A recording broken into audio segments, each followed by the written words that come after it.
So hello everyone and welcome back once again. आपका thermodynamics का lecture चल रहे हैं।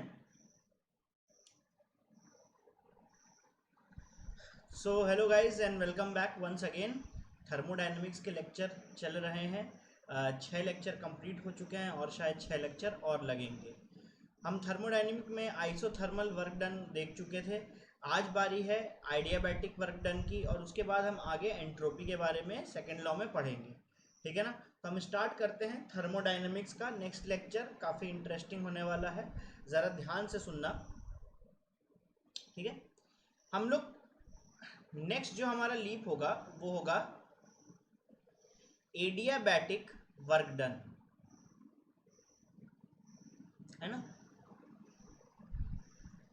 एडियाबैटिक वर्क डन, लेकिन उससे पहले हमें समझना होगा सीपी एंड सीवी के बारे में। बहुत तरीके की सीपी एंड सीवी निकाल सकते हैं, जैसे कि मोनो एटॉमिक के लिए निकाल सकते हैं,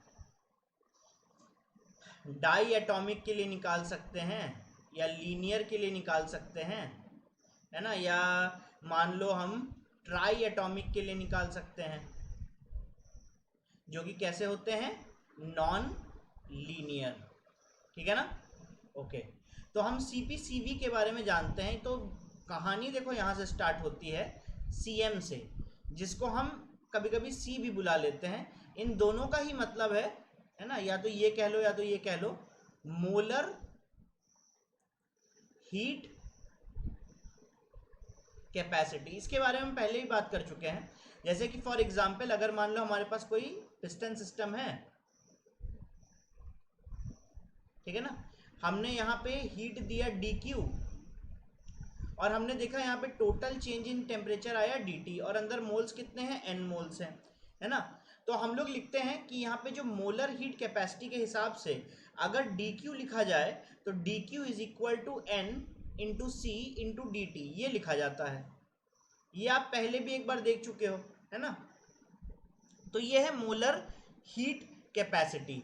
अब मोलर हीट कैपेसिटी को मैथमेटिकल फंक्शन में देखा जाए तो ऐसे लिखा जाता है। ये सब हम पहले बात कर चुके हैं, है ना। तो पिछली बार हमने इसको सीएम से रिप्रेजेंट किया था, इस बार सीएम से भी रिप्रेजेंट कर पा रहे हैं या तो सी से भी रिप्रेजेंट कर सकते हैं, कोई इसमें प्रॉब्लम नहीं है। अब बात सुनो इस बात में कि यहाँ पे जैसे डी क्यू बाई इसको तुमने डी एन लिख दिया, तो इसको तुम बोलोगे क्या, इसको बोलोगे the heat required to raise temperature of 1 mole of substance by 1 degree Celsius या 1 डिग्री केल्विन, तुम कुछ भी बोल सकते हो। यही तो इसकी मीनिंग मिलती है, total heat required divided by number of moles divided by total change in temperature. तो इसको हम कैसे लिख सकते हैं, heat required to raise the temperature of 1 mole of substance by 1 degree Celsius और 1 डिग्री केल्विन बात एक ही है। अब तुम्हें पता होगा कि ये जो सी है ना, ये एक पाथ फंक्शन है ना, और साथ ही साथ ये एक इंटेंसिव क्वांटिटी है। इंटेंसिव क्वांटिटी इसलिए क्योंकि ये केवल 1 मोल के लिए वैलिड है ना। तो अगर जो चीज़ जिसका मास तुम फिक्स कर देते हो वो कभी एक्सटेंसिव नहीं हो सकती। तो लेकिन इसका कोई पाथ फिक्स नहीं है, क्योंकि पाथ इसलिए नहीं फिक्स है क्योंकि ये जो प्रोसेस है जिसमें ये dt का चेंज आया है dq हीट देने पर, वो पाथ कोई भी हो सकता है। जैसे कि मान लो वो आइसोथर्मल पाथ हो सकता है ना, हो सकता है एडियाबैटिक पाथ हो सकता है जो पाथ है वो कैसा हो, मान लो कांस्टेंट प्रेशर का पाथ है ना, या आइसोबैरिक पाथ लिख दो। हो सकता है जो पाथ हो वो आइसोकोरिक पाथ हो। ठीक है ना। तो अगर हम लोग यहीं पे dq लिखते हैं तो आइसोथर्मल के लिए देखो c की वैल्यू कितनी होती है। यहाँ पे आइसोथर्मल का मतलब क्या होता है, आइसोथर्मल का मतलब है कि dt is equal to zero, change in temperature is equal to zero. तो यहाँ पे c की जो इक्वेशन बनी उसमें dt की वैल्यू अगर जीरो पुट करोगे तो c की वैल्यू कितनी आ जाएगी, इनफाइनाइट आ जाएगी। तो आइसोथर्मल प्रोसेस के लिए जो मोलर हीट कैपेसिटी होती है वो कितनी होती है, इनफाइनाइट। हम पहले भी एक बार बात कर चुके हैं। एडियाबैटिक की बात करें तो एडियाबैटिक में डी क्यू की वैल्यू जीरो होती है, तो यहाँ पे डी क्यू की वैल्यू जीरो बैठा दो तो सी की वैल्यू भी कितनी आ जाती है, जीरो आ जाती है। आइसोबेरिक में, है ना, अगर हम ये इक्वेशन लिखें तो हम लिख सकते हैं D Q is equal to N. अब देखो यहाँ पे सी आइसोबैरिक है क्योंकि डीपी की वैल्यू कितनी है, जीरो है, मतलब शुरू से लेके लास्ट तक प्रेशर कैसा रहा है, सेम रहा है। तो अगर कोई भी प्रोसेस सेम प्रेशर पर होता है तो वहां पे जो सी लिखा जाता है उसमें हम इसको इसके आगे सीपी लगा देते हैं। तो सीपी को कैसे रीड किया जाता है, molar heat capacity eight constant pressure, है ना। और उसके बाद यहाँ पे dt, यहाँ पे जो ये सीपी है ये कैसा फंक्शन है, पाथ फंक्शन की स्टेट फंक्शन, ये एक स्टेट फंक्शन है ना। क्यों, क्योंकि सी के लिए कोई पाथ डिफाइन नहीं था लेकिन सीपी के लिए पाथ डिफाइंड है, सीपी के लिए पाथ आइसोबेरिक ही होना चाहिए, इसीलिए कोई दूसरा पाथ तो बचा ही नहीं, तो मतलब ये क्या हुआ, स्टेट फंक्शन हुआ। सिमिलरली आइसोकोरिक में डीवी की वैल्यू जीरो होती है, अगर डीवी की वैल्यू जीरो है ना, तो यहाँ पे हम लोग डी क्यू क्या लिख सकते हैं, D Q is equal to N C V into D T, और यहाँ पे डी क्यू के आगे एट कांस्टेंट वी लगा देते हैं, यहाँ पे डी क्यू के आगे एट कांस्टेंट पी लगा देते हैं। बात को समझना, हमने एक बात और डिस्कस की थी, है ना, हमने एक बात और डिस्कस की थी कि the heat given at constant pressure, जिसको एनसीपीडीटी भी लिखा जाता है, वही हमारा होता है चेंज इन एंथैल्पी। बात समझ में आती है कि नहीं। और सिमिलरली यहाँ पे हमने देखा था क्योंकि डीवी की वैल्यू जीरो होती है ना, तो वर्क डन भी होता है वो कैसा होता है, जीरो होता है। तो फ्लॉट से फर्स्ट लॉ ऑफ थर्मोडाइनमिक्स हमने देखा था, अगर हम लोग डी क्यू वी लिखते हैं जिसकी value N C V D T होती है, तो डी क्यू वी जो है वही तुम्हारा डी यू के बराबर होता है, मतलब चेंज इन इंटरनल एनर्जी के बराबर होता है। ये तो हो गई तुम्हारी बात पीछे पुरानी। अब हम लोग आगे क्या करते हैं, सीपी और सीवी के ऊपर कैलकुलेशन स्टार्ट करते हैं, है ना।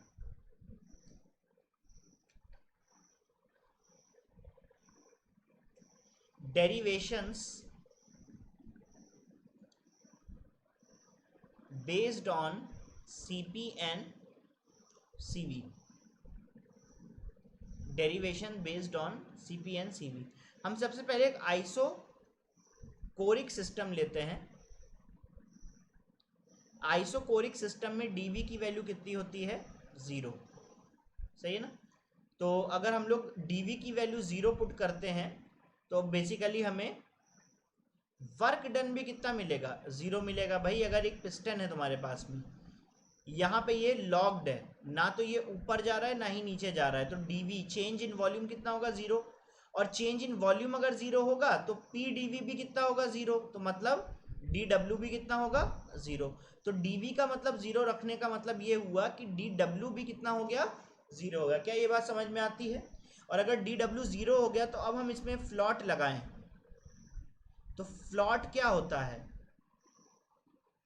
फ्लॉट यही तो होता है, और इसकी वैल्यू तो हमने जीरो पुट कर दी क्योंकि आइसोकोरिक प्रोसेस में डी डब्ल्यू जीरो होता है। तो बेसिकली डी यू जो है वो डी क्यू आ गया एट कांस्टेंट वॉल्यूम, जो कि कितना होता है, N C V D T, सही है ना, N C V D T,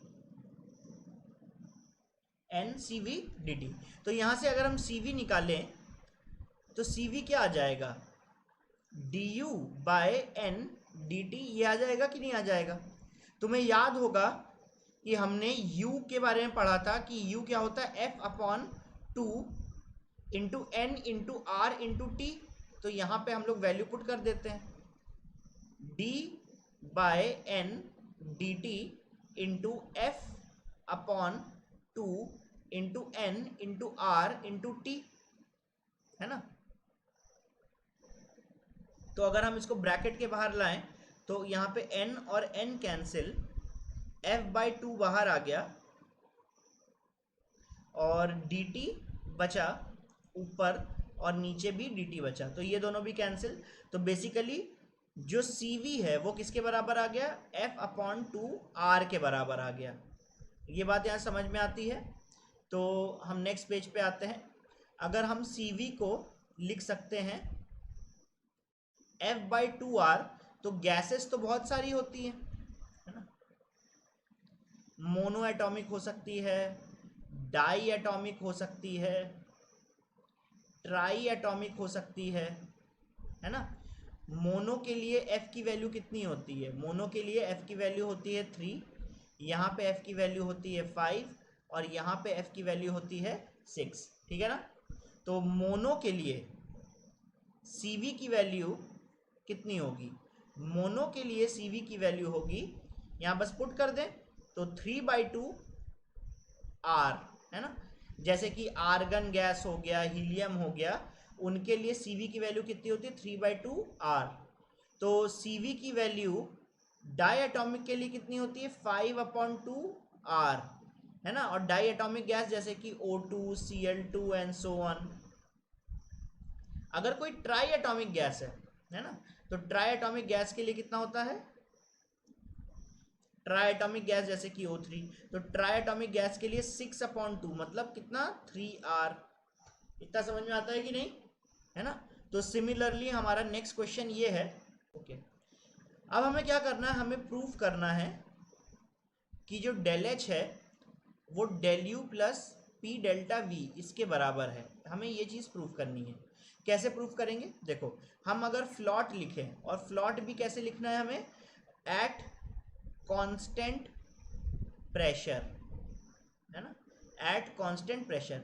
क्योंकि मुझे पता है कि एट कांस्टेंट प्रेशर जो डी क्यू होता है वो किसके बराबर होता है? डी एच के बराबर। मतलब जो heat given at constant pressure होती है उसी को चेंज इन एंथैल्पी बोला जाता है। ये बात एकदम दिमाग में अपने बैठा लो। तो अगर हम लोग फ्लॉट लिखते हैं तो क्या लिखते हैं? फ्लॉट लिखते हैं तो हम लोग लिखते हैं कि change in internal energy is equal to D Q plus D W. सही है ना। अब देखो, अगर ये सारा का सारा कांस्टेंट प्रेशर पे लिखा जा रहा है ना, तो कांस्टेंट प्रेशर पे जो डी क्यू पी होता है ऐसे लिख सकते हैं कि नहीं? डी डब्ल्यू और डी यू, है ना। तो डी डब्ल्यू तो नेगेटिव पी डी वी होगा, और डी क्यू एट पी को ही हम लोग क्या कहते हैं? डी एच कहते हैं। तो इस हिसाब से हमारे पास डी एच क्या बना? डी एच बना D U plus P D V. मेरे ख्याल से ये बात आपको समझ में आ गई होगी। तो नेक्स्ट देखो हम लोग क्या करते हैं, हम लोग बात करेंगे find relation between CP and CV। Find relation between CP and CV। अभी देखो हमने क्या देखा कि डेल एच जो है वो D U plus P D V इसके बराबर है कि नहीं, है ना। Del H is equal to D U plus P D V इसके बराबर है कि नहीं। और हमें अपने कैलकुलेशन से पता है कि जो डी यू होता है ना, तो सिस्टम चाहे आइसोकोरिक, प्रोसेस चाहे आइसोकोरिक हो या ना हो, है ना, लेकिन वहां पे जो चेंज इन इंटरनल एनर्जी होता है वो एक आइसोकोरिक चेंज के बराबर होता है। मतलब यहाँ पे डी यू को हम हमेशा N C V D T ये लिख सकते हैं, है ना। तो सिमिलरली डी एच को हम क्या लिख सकते हैं? क्योंकि डी एच जो है वो D Q at constant P होता है, तो D Q at constant P को हम N C P D T लिख सकते हैं, है ना। और पी डी वी को हम क्या लिख सकते हैं? एन आर डी टी लिख सकते हैं। देखो P V is equal to N R T होता है, तो अगर तुमने यहाँ पे डिफरेंशियल लिया तो यहाँ पे टेम्परेचर का डिफरेंशियल ले लेंगे। बस वैल्यूज पुट कर दो। इसमें जब वैल्यूज पुट करते हैं तो डी एच क्या आ जाता है? N C P D T. D U क्या आ जाता है? N C V D T. और पी डेल्टा वी कितना आ जाता है? पी डेल्टा वी आ जाता है एन आर डी टी। तो D T D T D T cancel, N N N cancel. तो देखो हमारे पास एक आइडेंटिटी आ जाती है C P minus C V is equal to R, है ना। तो हम बिना टाइम वेस्ट किए नेक्स्ट आइडेंटिटी पे जाते हैं। नेक्स्ट है find C V in terms of, sorry C V नहीं, C P in terms of degree of freedom. देखो भाई, अभी हमने देखा कि जो सी वी है थोड़ी देर पहले वो F/2R के बराबर है, ठीक है ना। ये पहली आइडेंटिटी है। जो दूसरी आइडेंटिटी अभी हमने देखा कि Cp माइनस Cv जो है वो R के बराबर है, तो हम इस इक्वेशन को इसके अंदर पुट कर देते हैं। तो जब इसको इसके अंदर हम पुट कर देते हैं तो जो Cp है वो R प्लस Cv के बराबर हो जाता है, मतलब R plus F upon 2 R के बराबर हो जाता है। तो बेसिकली हमारे पास जो Cp की वैल्यू है वो कितनी आ जाती है, F upon 2 plus 1 into R। तो ध्यान से ये 3-4 चीजें सीख लो। Cv जो होता है वो किसके बराबर होता है, F अपॉन 2 R। इसका मतलब जो Cv की यूनिट है वो R की यूनिट के बराबर है ना। तो यूनिट एक बार चेक कर लेना। और Cp और Cv के बीच में रिलेशन होता है Cp minus Cv is equal to R, और Cp जो है वो F upon 2 plus 1 into R के बराबर इस हिसाब से आ जाता है। क्लियर है इतना कि नहीं? तो मैं यहाँ पे सिंपल सीधे शब्दों में आइडेंटिटीज को लिख देता हूँ। पहली आइडेंटिटी है कि Cv is equal to F upon 2 into R, है ना। तो दूसरी आइडेंटिटी है Cp is equal to F upon 2 plus 1 into R। तो तीसरी आइडेंटिटी है Cp minus Cv is equal to R। ठीक है ना। तो ये 3 फॉर्मूले आपको एकदम सीधे सीधे पता होने चाहिए। मैं प्रीवियस पे आता हूं। अगर Cp की वैल्यू ऐसी होती है तो यहाँ पे हमारे पास मोनो एटॉमिक है, डाई एटॉमिक है, ट्राई एटॉमिक है। यहाँ पे F की वैल्यू होती है 3, यहाँ पे F की वैल्यू होती है 5, और यहाँ पे F की वैल्यू होती है 6। तो यहाँ पे Cp की वैल्यू क्या होती है, 3/2 प्लस 1 मतलब 5/2 R। और यहाँ पे Cp की वैल्यू कितनी होती है डाई के लिए, तो यहाँ पे 5 है, 5/2 मतलब 7/2 इंटू R। और यहाँ पे Cp की वैल्यू ट्राई एटॉमिक के लिए कितनी हो जाती है 6, 6 divided by 2 that is equal to 3, 3 plus 1 that is equal to 4। तो यहाँ पे Cp की वैल्यू कितनी आ जाती है 4। मेरे ख्याल से ये चीज़ आपको समझ में आ गई होगी। ज़रा इन आइडेंटिटीज को सही से देखो। अगर कोई गैस है, अगर कोई गैस है, कोई भी गैस है, वहां पे अगर तुमको बोल दिया गया कि वो मोनो एटॉमिक है ना, तो इस वर्ड के बेसिस पर तुम वहां पे Cp और Cv दोनों निकाल सकते हो। ये बात समझ में आती है कि नहीं? जैसे कि अगर मोनो एटॉमिक मुझे बोल दिया जाए तो मैं समझ जाऊंगा कि यहाँ पे F की वैल्यू कितनी है 3, तो हम Cp को डायरेक्टली क्या लिख सकते हैं, 3/2 प्लस 1 इंटू R, है ना। और Cv को क्या लिख सकते हैं, 3/2 इंटू R, दैट्स इट। तो अपने माइंड में ये बात एकदम बैठा लो कि मोनो एटॉमिक वर्ड सुनते ही तुम्हारे कान खड़े हो जाने चाहिए कि हमें Cp और Cv की वैल्यू पता है। डाई एटॉमिक सुनते ही तुम्हारे कान खड़े हो जाने चाहिए कि हमें Cp और Cv की वैल्यू पता है। सिमिलरली ट्राई एटॉमिक के लिए भी। क्लियर है ना इतना? चलो हम नेक्स्ट सेट ऑफ इक्वेशंस पे जाते हैं। इनका भी हम यूज देखने वाले हैं, अभी तो हम बस डेरिवेशन फेस में हैं। ओके, एक सेकेंड इसी चला देते हैं। ओके, हम नेक्स्ट सेट ऑफ उसमें जाते हैं। देखो Cp या Cv को हमने f के फंक्शन के तौर पर रिप्रेजेंट किया है। यहाँ पे देखो ये f का फंक्शन है, ये f का फंक्शन है। अब हमें क्या करना है, Cp या Cv को गामा के फंक्शन में चेंज करना है ना। अब बात है कि ये गामा होता क्या है, तो गामा होता है Cp अपॉन Cv का रेशियो। कोई भी गैस के लिए गामा क्या होता है, Cp अपॉन Cv का रेशियो। अब Cv जो है मुझे पता है वो F upon 2 plus 1 into R के बराबर है, और Cv है F अपॉन 2 इंटू R। तो ये R और R कैंसिल हो जाता है। तो अगर हम लोग देखें सही से इसको सॉल्व करके, तो गामा की वैल्यू आ जाती है 1 प्लस 2 अपॉन F, यही है ना, 1 प्लस 2 अपॉन F। तो फिर से वही बात आ जाती है कि हमारे पास 3 तरह की गैस होती हैं, मोनो जिसमें F की वैल्यू होती है 3, डाई जिसमें F की वैल्यू होती है 5, और ट्राई जिसमें F की वैल्यू कितनी होती है 6। ठीक है ना। तो मोनो में गामा की वैल्यू कितनी है, तो मोनो में हम 3 पुट कर दें तो 1 प्लस 2/3, तो 2/3, तो 5/3 आ जाता है गामा, जो कि अप्रोक्सीमेटली किसके बराबर है, अप्रोक्सीमेटली 1.66 के बराबर है। अगर हम डाई की बात करें तो गामा कितना आ जाता है, तो डाई में हम पुट कर देते हैं भाई, तो 7 5 5 7 7, तो 7/5 आ जाता है, सही है ना। और अगर हम यहाँ पे बात करें 6 पुट कर दें तो ये 1/3 है, तो 1/3 इसका मतलब ये हुआ कि 3 + 2 5, 5/3 इतना आ जाता है, नहीं 1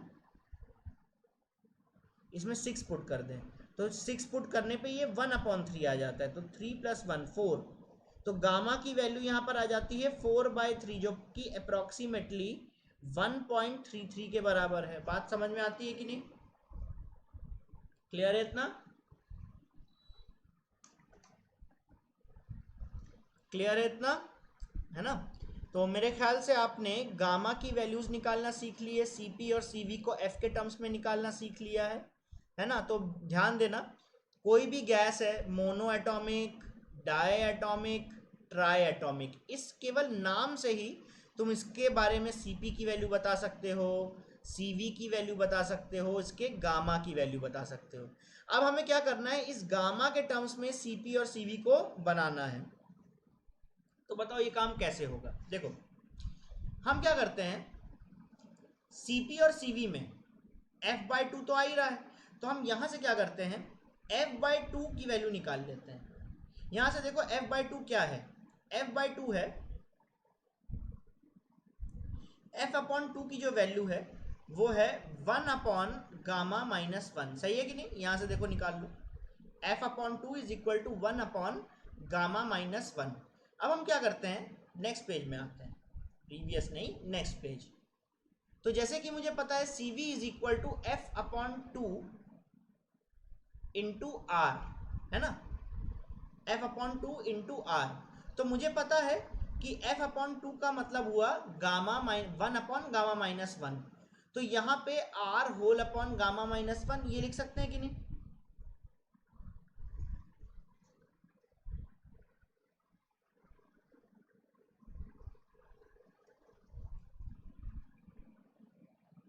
ये लिख सकते हैं कि नहीं बताओ।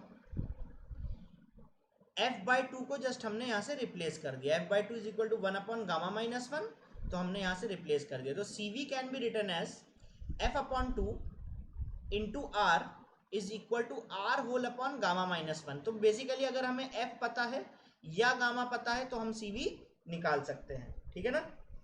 सेकंड आते हैं CP पर। CP क्या होता है, CP होता है f/2 + 1 into R, f/2 + 1 into R. तो होमवर्क यही कर लेते हैं इसका, है ना। तो f/2 की वैल्यू तो होती है 1/γ-1, साथ में प्लस और यहाँ पे है r, है ना। तो 1 + γ-1, तो ये और ये कैंसिल, (γ-1) बचता है और यहाँ पे बचता है r। तो बेसिकली CP क्या हो जाता है, गामा इंटू γ-1 इंटू r। बात समझ में आती है कि नहीं, तो r हम यहाँ लिख लेते हैं, चलो ठीक है ना। तो ये फॉर्मूले भी आपको याद होने चाहिए CP के।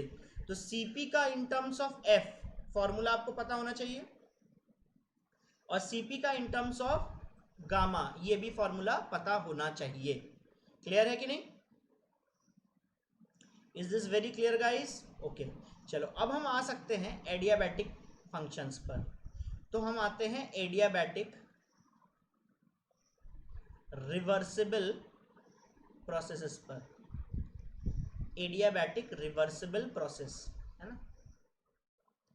देखो एडियाबैटिक का मतलब होता है dq = 0, है ना। एडियाबैटिक का मतलब होता है dq = 0। तो बेसिकली हम du क्या लिखते हैं, प्लॉट से du = dq plus dw, yes ठीक है ना, du = dq प्लस dw। तो dq की वैल्यू तो 0 पुट कर दी, है ना, और dw क्या हो जाता है, dw हो जाता है नेगेटिव P इंटू dV, और यहाँ पे रह जाता है du। सही है। अब du को हम क्या लिख सकते हैं, du को हम लिख सकते हैं n into C V into D T. Clear है कि नहीं। अब देखो डिफरेंस यहाँ पे आ जाता है कि ये रिवर्सिबल के लिए ही क्यों केवल बनेगा।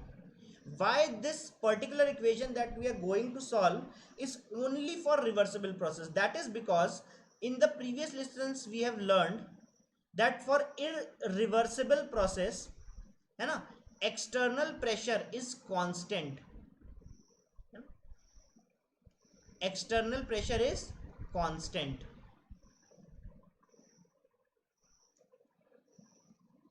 याद आया कि नहीं। जैसे हम लोग मान लो आइसोथर्मल बना रहे हैं, है ना, और इरिवर्सिबल बना रहे हैं, तो यहाँ पे एक ब्लॉक रखा रहेगा मान लो, तो एक बार में ये पूरा ब्लॉक हटाना है इरिवर्सिबल में, तो यहाँ से प्रेशर जो है वो डायरेक्टली, ये पीवी कर्व है, वो डायरेक्टली ड्रॉप करेगा, तो यहाँ पे प्रेशर P1 है, तो यहाँ पे प्रेशर P2 है, और इस कांस्टेंट प्रेशर P2 के अगेंस्ट में सारा का सारा एक्सपेंशन आएगा। याद है कि नहीं। तो during the irreversible process we have external pressure as constant during the whole expansion or contraction। yes, तो अगर मान लो ये एक्सटर्नल प्रेशर कांस्टेंट होता तो यहाँ पे केवल dv को इंटीग्रेट करना रह जाता। सही है ना। लेकिन हम क्या कर रहे हैं कि ये रिवर्सिबल के लिए लिख रहे हैं, तो रिवर्सिबल के लिए क्या होता है, एक्सटर्नल प्रेशर जो है वो कांस्टेंट नहीं होता, है ना। जैसे कि ग्राफ में भी सीधे सीधे पता चलता था, ये P1 V1 होता था, और ये आइसोथर्मल में क्या होता था, P2 V2 होता था। तो देखो हर पॉइंट में प्रेशर क्या होता जा रहा है, चेंज होता जा रहा है। इसीलिए एक्सटर्नल प्रेशर कांस्टेंट कहाँ नहीं है, रिवर्सिबल के लिए। और जहाँ पे एक्सटर्नल प्रेशर कांस्टेंट नहीं होता है वहाँ पे हम उसको किसी का फंक्शन बना लेते हैं। For example P can be written as nRT upon V, और यहाँ पे dV है। तो ध्यान देना ये इक्वेशन केवल और केवल किसके लिए लिखी जा सकती है, रिवर्सिबल के लिए। That is why whatever the conclusion that we will reach is only and only applicable for the reversible process and not for irreversible process. Please note it down somewhere, right? So what we have is here, we shall cancel out the n, then what we can do, we can arrange these things. So it is cv which is a constant, then dt upon t, then you have negative dv upon v, and we have a lonely r here, right? So what if anything is missing, no, okay, then to in order to integrate we shall put an integration sign here as well as here, and we shall put the limits now. So limit is the volume is v2 upon v2, sorry, the initial and final, right? So initial volume is v1 and the final volume is v2, and then we have initial temperature to final temperature, right? So you can note it down this thing somewhere else. I am removing it because we are lagging some space. Okay, now from here to cv ln of t2 upon t1 is equal to negative r ln of v2 upon v1, right? यहाँ तक आ गए सब लोग। बहुत important है यार derivations, derivations ही thermodynamics की soul है, बिना उसके कुछ भी किया नहीं जा सकता, ठीक है ना।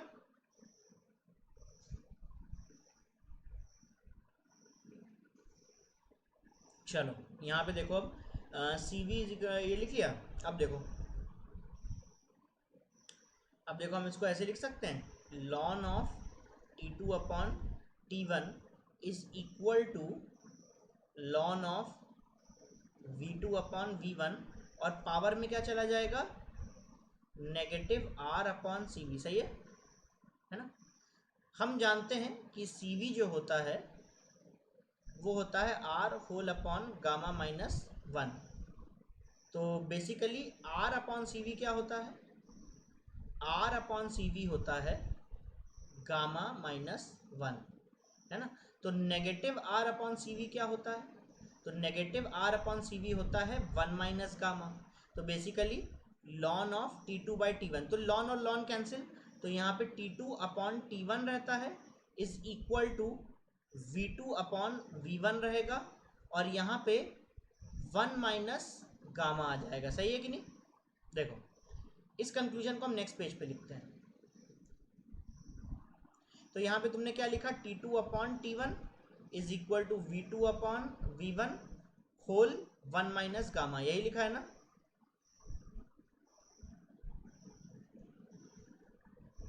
यही लिखा है ना? ओके ठीक है। ओके अब बात को समझना ज़रा, अगर हम T2 और T2/V2 1 माइनस गामा लिखे और यहाँ पे T1 whole upon V1 1 minus gamma लिखे, तो बेसिकली हम क्या लिख रहे हैं? हम लिख रहे हैं T2/V2 gamma minus 1 is equal to T1/V1 gamma minus 1, ये लिख रहे हैं कि नहीं? तो बेसिकली ऐसा समझो कि हमारे पास एक प्रोसेस हो रहा है एडियाबैटिक, है ना? यहाँ पे इनिशियल टेम्परेचर, इसको पूरा इंसुलेट कर देते हैं। इंसुलेट करने से DQ कितना रहेगा? 0 रहेगा, और यहाँ पे एडियाबैटिक प्रोसेस हो पाएगा। तो यहाँ पे हमारे पास टेम्परेचर T1 है, प्रेशर मान लो P1 है, वॉल्यूम मान लो V1 है। हमने यहाँ पे कोई चेंज किया, और ये पूरा का पूरा जो चेंज हो रहा है वो एडियाबैटिक चेंज है ना? एडियाबैटिक चेंज है। तो यहाँ पे एडियाबैटिक चेंज के बाद में T2 P2 और V2 टेम्परेचर, प्रेशर और वॉल्यूम चेंज होके इतना हो गया। तो केवल हम टेम्परेचर और वॉल्यूम की बात करें, है ना, तो इन दोनों में देखो, यहाँ पे हम लिख सकते हैं इन दोनों के बीच में कि T2/V2 gamma minus 1 is equal to T1/V1 gamma minus 1। तो बेसिकली इन दोनों सिस्टम के बीच में TV गामा माइनस 1 जो है वो कैसा रहा? कांस्टेंट रहा। TV गामा माइनस 1 वो कैसा रहा? कांस्टेंट रहा। तो ये पहला आइडेंटिटी है ना? मैं यहाँ पे एक और चीज़ सॉल्व कर देता हूँ दूसरी आइडेंटिटी के लिए। दूसरी आइडेंटिटी क्या है? जैसे कि फॉर एग्जाम्पल अगर मान लो मेरे पास PV is equal to NRT होता है ना, हम मान लो यहाँ पे टेम्परेचर की जगह प्रेशर का वेरिएंट लाना चाहते हैं, तो प्रेशर का वेरिएंट लाने के लिए हम टेम्परेचर को रिप्लेस कर देंगे। तो टेम्परेचर को हम क्या लिख सकते हैं? PV होल अपॉन NR, ये लिख सकते हैं। तो TV गामा माइनस 1 अगर है, TV गामा माइनस 1 अगर है ना, तो यहाँ पे टेम्परेचर को हम लिख दें PV upon NR into V gamma minus 1 is equal to constant. Now number of moles into R, भाई मोल्स कहीं पे चले तो जा नहीं रहे, जितने मोल्स अंदर थे उतने ही मोल्स हैं अभी भी। तो N इंटू आर एक नया कांस्टेंट है, तो हम इसको K डैश लिख दें, इसको हम इससे मल्टीप्लाई कर दें, तो बेसिकली यहाँ पे PV गामा बचा रह जाता है कि नहीं? तो हम क्या लिख सकते हैं कि एक तो TV गामा माइनस 1 लिख सकते हैं, दूसरा हम क्या लिख सकते हैं? PV gamma is equal to constant लिख सकते हैं। देखो इन दोनों फॉर्मूले का फायदा क्या है? इन दोनों फॉर्मूले का फायदा ये है कि अगर मान लो एडियाबैटिक प्रोसेस हो रहा है, अगर मान लो एडियाबैटिक प्रोसेस हो रहा है, तो अगर मुझे इन दोनों में टेम्परेचर और प्रेशर, है ना, मान लो टेम्परेचर और वॉल्यूम का रिलेशन पता है, और यहाँ पर भी टेम्परेचर और वॉल्यूम का रिलेशन पता है ना, तो बेसिकली हम TV, अगर मान लो हमें टेम्परेचर वॉल्यूम इसका पता है और टेम्परेचर और ये नहीं पता है, तो अगर ये दोनों हमें पता है तो हम इसकी हेल्प से V2 निकाल सकते हैं, हमें प्रेशर की कोई भी ज़रूरत नहीं पड़ेगी। तो केवल यहाँ पे दो ही वेरिएबल्स में हमारा काम हो जाता है, ठीक है ना? तो दोनों सिस्टम के बीच में हम ऐसा रिलेशन लिखेंगे, हमें इसकी वैल्यू पता होगी, इसकी वैल्यू पता होगी, इसकी वैल्यू पता होगी, तो ये वैल्यू हम फाइंड कर लेंगे। बात समझ में आती है ना? क्लियर है? इतना क्लियर है? ओके, तो अब हम लोग क्वेश्चंस लेंगे, लेट्स सी। दो चीज़ें बस बाकी हैं वर्क डन से रिलेटेड, उसको भी हम देख लेते हैं। हम नेक्स्ट पेज पे आ जाते हैं। नेक्स्ट पेज पे आएंगे तो हम लोग बोलेंगे कि हम लोग अब एडियाबैटिक का डायरेक्ट फॉर्मूला देखने जा रहे हैं। एडियाबैटिक वर्क डन रिवर्सिबल के लिए, है ना, और एडियाबैटिक वर्क डन इरिवर्सिबल के लिए, है ना। तो चलो अब हम लोग डायरेक्टली आ जाते हैं एडियाबैटिक वर्क डन पर, है ना। एडियाबैटिक वर्क डन रिवर्सिबल के लिए और इरिवर्सिबल के लिए। ध्यान रखना रिवर्सिबल के लिए ओवर द होल प्रोसेस जो प्रेशर होता है वो क्या होता है, एक वेरिएबल होता है ना।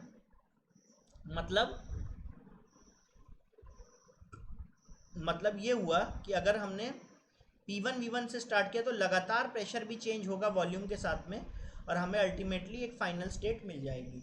लेकिन अगर हम मान लो इरिवर्सिबल की बात कर रहे हैं तो इरिवर्सिबल में प्रेशर का चेंज पहले आता है। मतलब अगर मान लो हमने प्रेशर P1 है और हमने मान लो यहाँ से वेट को हटा दिया तो प्रेशर एक बार में ड्रॉप करेगा और यहाँ पे प्रेशर कितना हो जाएगा P2। और इसी P2 वॉल्यूम के अगेंस्ट में हमारे पास, इसी P2 प्रेशर के अगेंस्ट में, कांस्टेंट प्रेशर के अगेंस्ट में हमें सारा का सारा वॉल्यूम एक्सपेंशन या वॉल्यूम कॉन्ट्रैक्शन मिलेगा। इतना क्लियर है तो बताओ, ठीक है ना। ओके, तो इधर पे हमारे पास P कैसा होता है, कांस्टेंट होता है। तो पहले हम एडियाबैटिक वर्क डन रिवर्सिबल की बात कर लेते हैं। देखो वर्क डन चाहे कोई भी होगा, work done P small amount of work done is equal to P dV, इतना ही होगा। सही है कि नहीं। अब देखो अगर हमें वर्क डन निकालना है तो इंटीग्रेट करना पड़ेगा। इंटीग्रेट करने पे हमें यहाँ पे क्या मिल जाएगा, negative integration of P dV। हमें पता है कि एडियाबैटिक रिवर्सिबल है, तो एडियाबैटिक रिवर्सिबल के लिए पीवी गामा की वैल्यू कांस्टेंट होती है ना। तो हम P को क्या लिख सकते हैं, K अपॉन V की पावर गामा, ये लिख सकते हैं। तो इसको हम यहाँ पे रिप्लेस कर देते हैं। तो वर्क डन क्या आ जाएगा, नेगेटिव K एक कांस्टेंट है और यहाँ पे V की पावर गामा और यहाँ पे dV। अब यहाँ पे हम लोग लिमिट दे देते हैं V1 से लेकर V2 तक। अब इसको इंटीग्रेट किया जा सकता है कि नहीं, है ना। अब इसको इंटीग्रेट किया जा सकता है कि नहीं, है ना। तो मैं इंटीग्रेट करने के बाद में, मैं इंटीग्रेशन के सारे स्टेप आपको नहीं बता रहा हूँ क्योंकि फालतू है यहाँ पे, हम इतना टाइम कंज्यूम नहीं करेंगे। मैं आपको डायरेक्टली इसका रिजल्ट दे देता हूँ कि ये स्टेप्स आगे फर्दर कंटिन्यू करने के बाद में हमें फाइनली रिजल्ट क्या मिलेगा, हमें फाइनली रिजल्ट मिलेगा कि work done is equal to final pressure into final volume minus initial pressure into initial volume whole upon gamma minus 1। देखो ये गामा की वैल्यू केवल और केवल कहाँ पर आ सकती है, रिवर्सिबल वर्क डन में आ सकती है, एडियाबैटिक वर्क डन में नहीं आ सकती। तो एडियाबैटिक वर्क डन देखो कैसे निकालेंगे, work done is equal to negative P dV ये होता है। अब क्योंकि प्रेशर यहाँ पे कांस्टेंट है तो जब इंटीग्रेट करेंगे तो प्रेशर बाहर रहेगा। तो V1 से लेके V2 तक इंटीग्रेट किया तो यहाँ पे आ गया हमारे पास नेगेटिव P। और ये P कौन सा P है, फाइनल प्रेशर। जैसे कि P2 के अगेंस्ट में यहाँ पे टोटल एक्सपेंशन हो रहा है ना, तो ये कौन सा कांस्टेंट प्रेशर है, ये कौन सा कांस्टेंट प्रेशर है, कौन सा कांस्टेंट प्रेशर है, ये P2 कांस्टेंट प्रेशर है ना। और यहाँ पे P2 के बाद में आता है V2 माइनस V1 अगर हम इसका इंटीग्रेशन करते हैं तो बेसिकली वर्क डन हम यहाँ पे क्या लिख सकते हैं, तो देखो हम वर्क डन ऐसे भी लिख सकते हैं, P2 है V2 माइनस V1 है, या तो वर्क डन हम ऐसे भी लिख सकते हैं, ये P2 है, V2 को हम क्या लिख सकते हैं, N into R into T2 by P2, minus V1 को क्या लिख सकते हैं, N into R into T1 by P1, ऐसा भी लिख सकते हैं। सही है ना, कोई दिक्कत, क्लियर है इतना, ओके। इतना समझ में आ गया तो देख लो भाई कहाँ पे क्या डिफरेंस आ रहा है। हम ठीक इसके बाद में इसके क्वेश्चंस करने वाले हैं। तो एडियाबैटिक वर्क डन आपने देख लिया कि एडियाबैटिक वर्क डन कैसे निकाला जाता है। अब हम लोग क्वेश्चंस पे आते हैं, है ना। सबसे पहला क्वेश्चन बोला जा रहा है a gas expands adiabatically at constant pressure, है ना, such that t is proportional to v की पावर 1/2, है ना, v की power -½ the value of gamma of the gas will be. यहाँ पे गामा की वैल्यू पूछी जा रही है। देखो मुझे पता है कि एडियाबैटिक प्रोसेस में जो टीवी गामा -1 है वो कांस्टेंट होता है, सही है ना। तो हमारे पास फिलहाल दिया क्या गया है, टी प्रपोर्शनल टू वी की पावर -½ तो अगर हम इसको नीचे ले आए तो v की पावर, इसको हम ओपन कर देते हैं चलो, तो ये क्या आ जाएगा, t इज इक्वल टू के टाइम्स, प्रोपोर्शनैलिटी कांस्टेंट ले लिया, k टाइम्स v की पावर -½ ये अगर इसको अगर हम नीचे ले जाएं तो t अपॉन v की power -½ is equal to k, और अगर हम फाइनली इसमें चेंज लाएं तो tv, हम बेसिकली इस फॉर्म में इस इनइक्वालिटी को फिट कर रहे हैं, है ना। तो टीवी गामा -1 यहाँ पे गामा ½ और यहाँ पे k, तो बेसिकली गामा -1 जो है वो ½ के बराबर है, यहाँ से हम कंपेयर कर लेते हैं, है ना। तो गामा -1 को हम क्या लिख सकते हैं, तो गामा की वैल्यू कितनी आ गई, 1 + ½ मतलब 3/2। तो अगर गामा की वैल्यू 3/2 आती है, अगर हम गामा की वैल्यू 3/2 लाते हैं तो 3/2 का बेसिकली मतलब क्या है, किस तरह का गैस है, मोनो एटॉमिक गैस है, डाई एटॉमिक गैस है, ट्राई एटॉमिक गैस है, कैसी गैस है ना। तो देखो भाई यहाँ पे हम गामा जो है 3/2 है, और गामा होता क्या है 1 + 2/f। तो अगर हम इधर से सही से देखें तो 2/f की वैल्यू कितनी आ जाती है, 2/f की वैल्यू आ जाती है 1/2।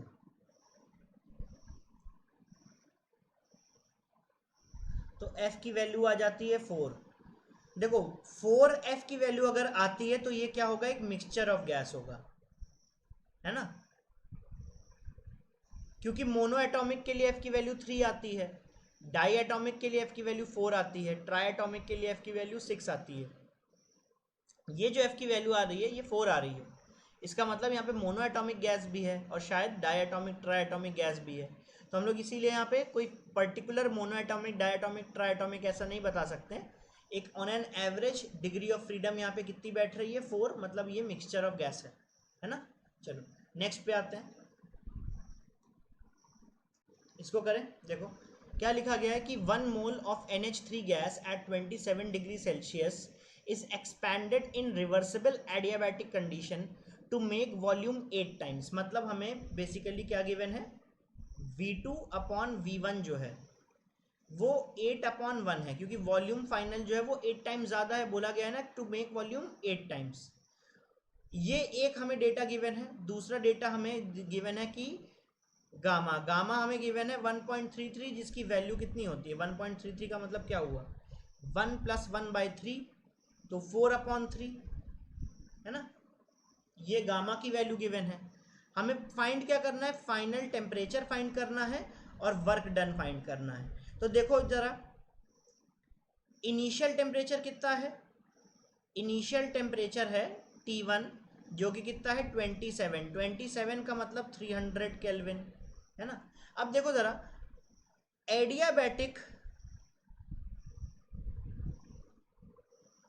एडियाबैटिक कंडीशन में हमें वॉल्यूम का रेशियो गिवन है इनिशियल और फाइनल, और टेम्परेचर गिवन है इनिशियल। तो मुझे तो पता है कि टीवी गामा -1 जो है वो किसी भी एडियाबैटिक सिस्टम के लिए कैसा होता है, कांस्टेंट। तो basically T1 V1 gamma -1 is equal to T2 V2 gamma -1, सही है ना। ओके तो हम क्या पुट कर सकते हैं, V2/V1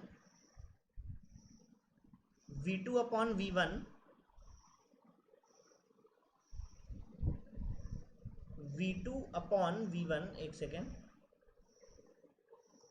हम क्या पुट कर सकते हैं कि T2/T1 is equal to V1/V2 whole power -1।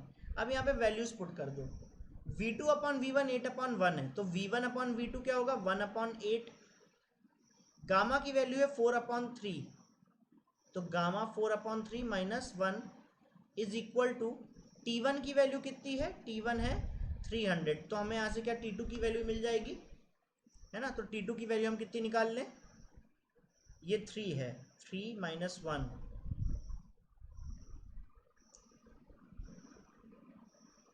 तो 8 की पावर माइनस 1 इंटू यहाँ पे पावर्स को सॉल्व करते हैं तो पावर कितनी आ जाएगी 4 minus 3 that is equal to 1, 1 upon 3, सही है।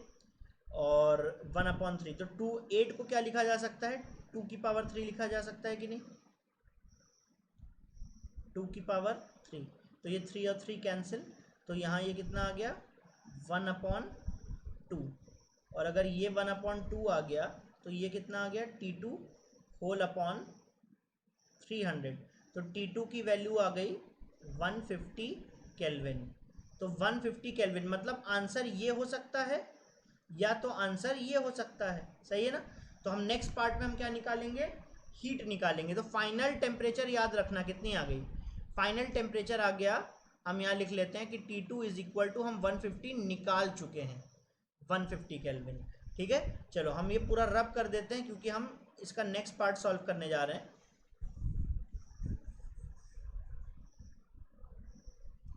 Okay, find the final temperature, okay done, and work done respectively. देखो वर्क डन निकालने के लिए हम सबसे पहले आइडेंटिफाई करते हैं कि वर्क डन है किस तरह का। देखो यहाँ पे क्या है कि एक तो एक्सपेंशन है, ठीक है ना, वो भी एडियाबैटिक एक्सपेंशन है, वो भी रिवर्सिबल एडियाबैटिक एक्सपेंशन है, ठीक है ना।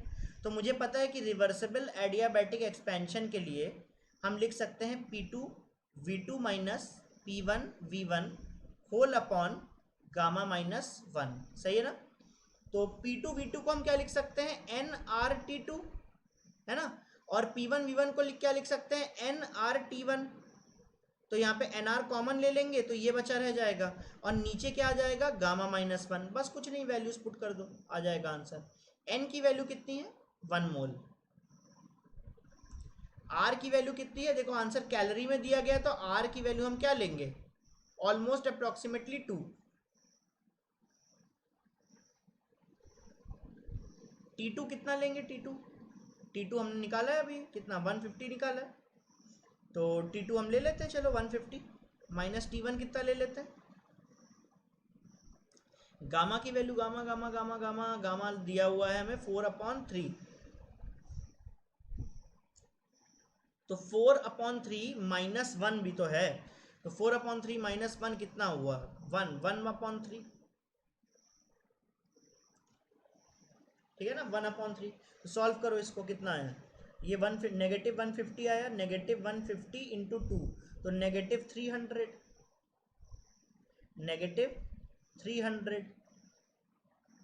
है ना, और नेगेटिव 300 को 1/3 से डिवाइड करना है, मतलब 3 से मल्टीप्लाई करना है, जितना हो गया, तो नेगेटिव 900 कैलोरी इतना आ गया कि नहीं आ गया, है ना। तो वर्क डन का देखो यहाँ पे केवल मैग्नीट्यूड गिवन है, कहीं पे 900 ये गिवन है, तो ए इज द आंसर, ए हमारा आंसर हो जाएगा, इसको पोत देते हैं, यही हमारा आंसर है, ठीक है ना। क्लियर है इतना, चलो नेक्स्ट क्वेश्चन पे आते हैं। बहुत सारे क्वेश्चन हैं हमारे पास आज। बोल रहा है कि हमारे पास एक आइडियल गैस है ए, है ना, और एक और आइडियल गैस है बी। ए के हमारे पास 1 मोल है और बी के हमारे पास 2 मोल है। ए के CV की वैल्यू गिवन है 3R और बी के CV की वैल्यू गिवन है 3/2R। दोनों को कंटेनर में मिलाया गया, मतलब एक कंटेनर के अंदर इन दोनों को डाल दिया गया और मिला दिया गया, ठीक है ना। and expanded reversibly and adiabatically from volume 1 litre to 4 litre. तो V1 की वैल्यू है 1 लीटर और V2 की वैल्यू कितनी है 4 लीटर, सही है ना। Okay, starting from initial temperature, initial temperature कितना है T1 320 kelvin, starting from initial temperature. Delta U मतलब हमें क्या फाइंड करना है, इंटरनल एनर्जी का चेंज फाइंड करना है, सही है ना। ओके, तो देखो कभी भी हमें V1 V2 गिवन हो और T1 गिवन हो तो हम T2 बिना सोचे निकाल लेंगे कि नहीं? कैसे निकाल लेंगे? हमें पता है कि T1 V1 gamma minus one is equal to T2 V2 gamma minus one. किसके लिए? रिवर्सिबल एडियाबैटिक प्रोसेस के लिए, है ना, ये लिख सकते हैं। लेकिन रिवर्सिबल इरिवर्सिबल एक्सपेंशन एडियाबैटिक के लिए हम ये चीज़ नहीं लिख सकते थे। तो यहाँ से हम लोग इसको सॉल्व आउट कर लेते हैं। तो टी निकालना जरूरी है, टी निकालना जरूरी है, लेकिन टी के साथ साथ गामा भी तो है यहाँ पे। अब गामा किसका लोगे? इसका गामा लोगे कि इसका गामा लोगे, है ना? तो देखो सोल्यूशन क्या है इसका, हम निकालेंगे तो इसी फॉर्मूले से T2, T1 पता है, T2 निकालना है, हम निकालेंगे तो इसी फॉर्मूले से। लेकिन देखो मिक्सचर का एक रिजल्टेंट CV की वैल्यू निकाल लेते हैं। चलो देखो यहाँ पे अगर हम लोग Q हीट देते हैं, है ना, तो ये हीट कौन ले रहा है? ये हीट A ले रहा है, और ये हीट कौन ले रहा है? हीट B ले रहा है। सही है कि नहीं? ये हीट A ले रहा है और ये हीट B ले रहा है। मान लेते हैं कांस्टेंट वॉल्यूम है, तो कांस्टेंट वॉल्यूम में A कितनी हीट ले रहा होगा? A के जितने मोल्स हैं, A के जितने मोल्स हैं, है ना, A की जितनी CV की वैल्यू है और जितना भी टेम्परेचर में चेंज आया हो। रिजल्टेंट Q की वैल्यू हम CV लिख देते हैं। तो रिजल्टेंट Q जो है वो कितना है? वो है NCV/dt के बराबर, है ना। तो ये CV resultant molar heat capacity है, N है टोटल नंबर ऑफ मोल्स, और N की वैल्यू क्या होगी? Na plus NB। तो यहाँ पे देखो QB लिख लेते हैं। QB मतलब number of moles of B into CV of B into DT। तो DT कैंसिल, भाई सब में सेम टेम्परेचर चेंज आएगा, है ना। तो यहां से देखो रिजल्टेंट CV कितना आ जाता है? Resultant CV can be written as, थोड़ा मैं यहां लिख देता हूं, इसी चीज को यहां लिख देता हूं। Resultant CV can be written as Na into CA plus NB into CV whole upon N का मतलब है Na प्लस NB। तो कभी भी अगर आपको गैसेस का मिक्सचर दिया जाए तो हमेशा ध्यान रखना कि जो रिजल्टेंट CV की वैल्यू आती है, रिजल्टेंट CV की वैल्यू आती है, वो हम इस तरीके से एक डेटेड एवरेज की तरह लेके निकालते हैं। तो Na कितना है? 1 मोल है, वहाँ पे CV कितना है? 3R है, प्लस NB कितना है? NB है 3/2, नहीं 2 है, सॉरी, NB है 2 और CV कितना है? 3/2R। तो टोटल कितने हैं? 3। तो यहाँ से हम R को कॉमन ले ले अगर, तो 3 प्लस 3/2, तो ये कितना हो जाए? 6 9/2 R डिवाइडेड बाय 3। R नहीं है, सॉरी, ये 1 है, ये 3 है, तो 3/2 R आ जाता है। एक सेकेंड, इसको इधर कर देता हूँ। यहाँ पे हम, ये कितना है? 3R है, तो R को तो हमने कॉमन ले लिया। R को अगर हम कॉमन ले ले तो यहाँ पे बचता है 3, और यहाँ पे 3 प्लस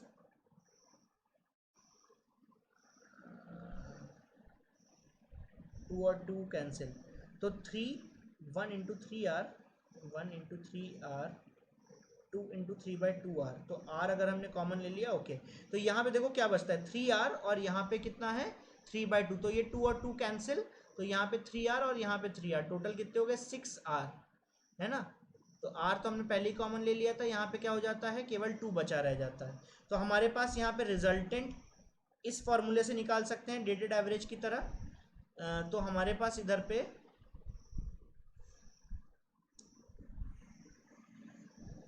CV की वैल्यू कितनी आ जाती है? हमारे पास यहाँ पे CV की वैल्यू आ जाती है, रिजल्टेंट CV की वैल्यू आ जाती है 2R, है ना। अब मुझे पता है कि जो CV है वो किसके बराबर होता है? R whole upon gamma minus 1 के बराबर होता है। तो यहाँ से हमें गामा निकल मिल जाएगा, तो twice of gamma minus 2 is equal to 1 ये होगा। तो गामा की वैल्यू कितनी हो जाएगी? 3/2। क्लियर है कि नहीं? तो अब हम यहाँ से सॉल्व कर सकते हैं। जैसे T1 हमें कितना गिवन है 320 और हमें T2 फाइंड करना है ना, तो T2 की वैल्यू कितनी हो जाएगी T1 into V1 upon V2 gamma minus 1 इतनी हो जाएगी। तो यहाँ पे T1 है कितना 320 और 320 और V1 कितना है, V1 है हमारे पास 1 लीटर और V2 कितना है 4 लीटर है। तो यहाँ पे कितना आ रहा है गामा माइनस 1, तो गामा माइनस 1 आ रहा है तो ये रूट आ जा रहा है। तो अगर ये रूट आ रहा है तो 320 डिवाइडेड बाई 2 कितना हुआ, रूट कर रहे हैं ना, तो कितना हो गया इसका 160 केल्विन। तो बेसिकली यहाँ से देखो हमने कितना क्या निकाल लिया T2 निकाल लिया। तो T2 हमने कितना निकाल लिया 160 केल्विन। ठीक है ना, एक बार देख लो इसको, मैं ये भी मिटाने वाला हूँ। ठीक है, अब हमें क्या निकालना है, अब हमें क्या निकालना है यहाँ पे du निकालना है। तो du निकालने के लिए हमें पता है वर्क निकालना पड़ेगा, है ना। du निकालने के लिए हमें पता है वर्क निकालना पड़ेगा। तो वर्क हम कैसे निकाल लें, देखो अब हम फ्लॉट लगाएंगे, ठीक है ना। तो फ्लॉट लगाने पर हमें पता है कि जो du होता है वो dq प्लस dw के बराबर है, लेकिन एडियाबैटिक में तो dq की वैल्यू 0 होती है। तो यहाँ पे du जो है वो dw के बराबर है ना। तो यहाँ पे हम क्यों ना dw निकाल लें, जितना भी वर्क डन है। तो अगर हम dw निकाल लेते हैं तो बेसिकली हमें du भी पता चल जाएगा। क्लियर है कि नहीं? तो यहाँ पे हम लोग dw निकाल लेते हैं। चलो तो कैसे निकालते हैं, रिवर्सिबल के लिए n into R T2 minus T1 whole upon gamma minus 1, ये सिखाया था कि नहीं पिछले उसमें। तो बस वैल्यू पुट कर दो, n कितने हैं, टोटल n की वैल्यू है 3, 1 प्लस 2, r तो r रहा, यहाँ पे T2 कितना है, T2 है 160 और T1 कितना है, T1 है 320, है ना, whole divided by gamma minus 1। तो गामा माइनस 1, तो गामा की वैल्यू कितनी आई थी मिक्सचर के लिए 2r,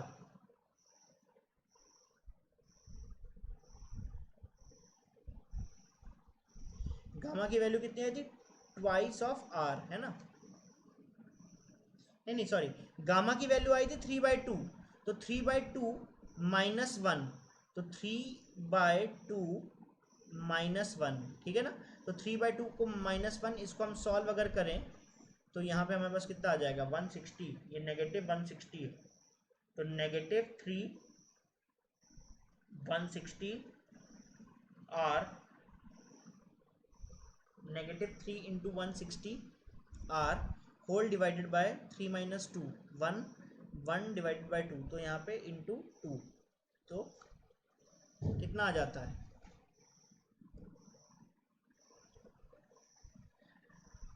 negative 160 negative 160 into 3 r whole divided by ये कितना आता है हाफ, हाफ तो यहाँ पे 2, तो ये कितना आ जाता है भाई 6 इंटू 160, 6 इंटू 160, है ना। तो 6 इंटू 160 कितना हुआ भाई, 6 इंटू 160 80 90 96, तो 96 नेगेटिव 960 r, देखो फाइनली नेगेटिव 960 r, ये आंसर आ गया कि नहीं। क्लियर है, इतना क्लियर है। चलो आज हम इतना ही करते हैं और नेक्स्ट क्लास में हम इसके आगे और क्वेश्चंस देखेंगे और उसके बाद और टेक्निक्स देखेंगे कि किस तरीके से हम एडियाबैटिक वर्क डन निकाल सकते हैं। क्लियर है इतना, चलो थैंक यू।